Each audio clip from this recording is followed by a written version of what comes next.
So with today's release of FF15 episode Prompto, at the end of the DLC, we've been given a teaser trailer to episode Ignis coming out later this year. This is our first teaser trailer look at it. So without further ado, let's check it out. So there's some Magitech. Oh, there's quite a lot of Magitech. I'm assuming this is an Altisha.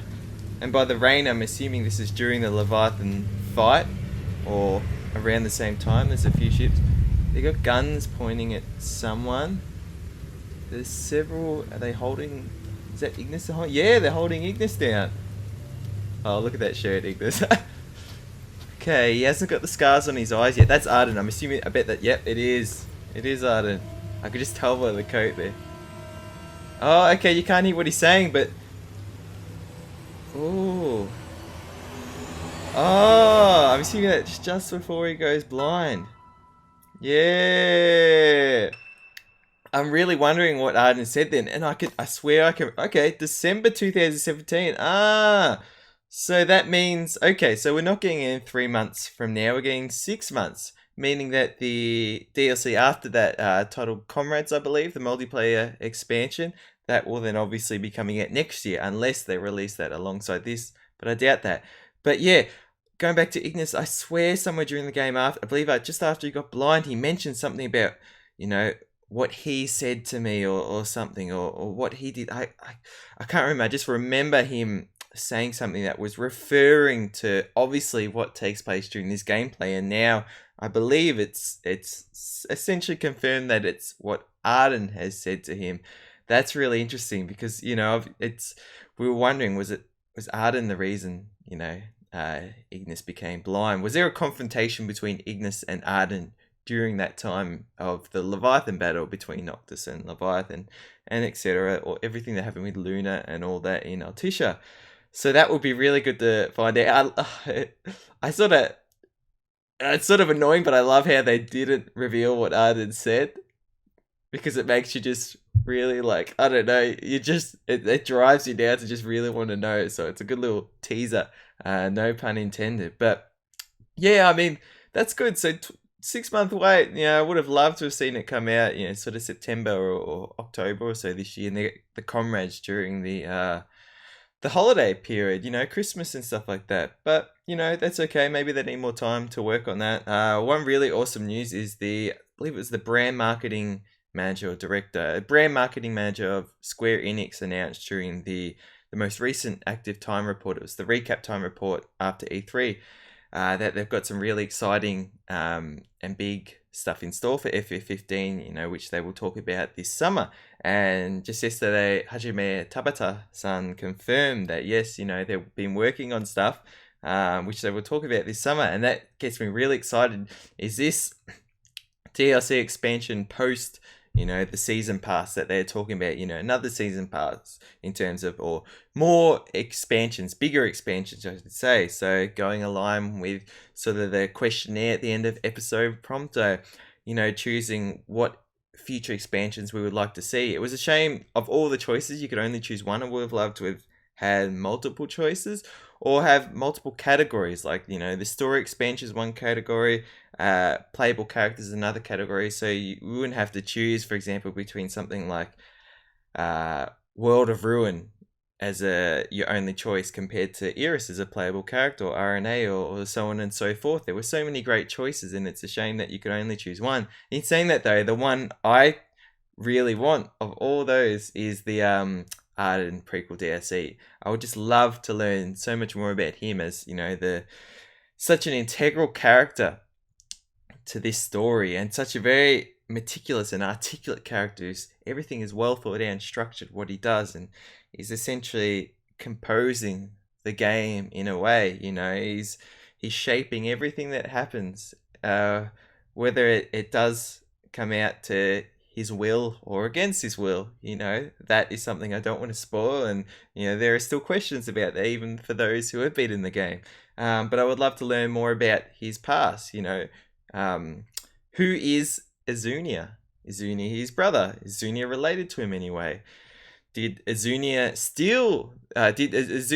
become the first, not chosen king, but the first king to guard the crystal until it eventually made its way to Noctis becoming the chosen king? or, you know, as the betrayer, as Arden mentioned, or not Noctis, but, you know, Azunia is being suggested to be the betrayer, or someone betrayed him. Or is Zunia someone who wasn't related to him? Maybe he was an actual king during that time, and Arden, you know, was someone who was blessed with these powers and as the first chosen king, and maybe the real king in the world was jealous. But again, they could be twin brothers or something. There's many theories about that, and there's a lot of cool evidence that suggests that, you know, in-game sort of little quotations and stuff like that, and information. But if Azunia wasn't related to him, then did Arden essentially take Azunia's name, and Azunia took the Lucis Kylam name? So Noctis may not be a direct ancestor of Arden. I believe he is. So, you know, it could have been something else going on there. Like I said, brother, relative, something like that. There are so many theories and speculations. Again, I'm just shooting out a couple in my mind. There are more I have. More others have, I should say. You know, these aren't just all ideas that have come up in my own head by themselves. Other people have suggested really great theories. Final Fantasy Peasant, excellent YouTuber. There's some great people on forums and stuff like that.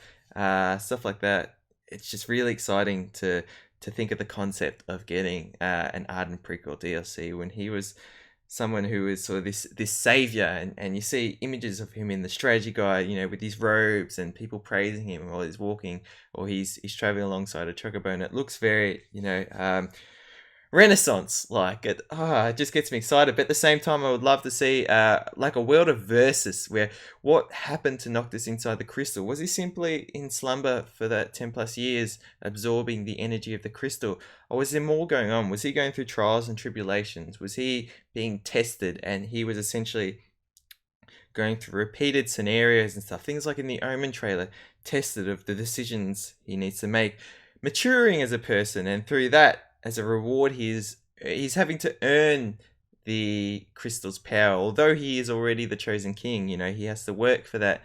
And then what we see Noctis as he awakens as a much older person, I feel like that will really explain this huge difference in maturity and growth of Noctis. Although he grew a lot throughout the journey, I just felt like when I saw Noctis at the end of the game as a much older person, he just felt like there was just so much more to him, and it was incredible. And I would love if there was more reasoning and more experiences he had during those 10 years in the crystal that would explain that, because at the end he was someone who walked tall, and I would love to see if he had to go on, you know, his own journey throughout those 10 years in the crystal.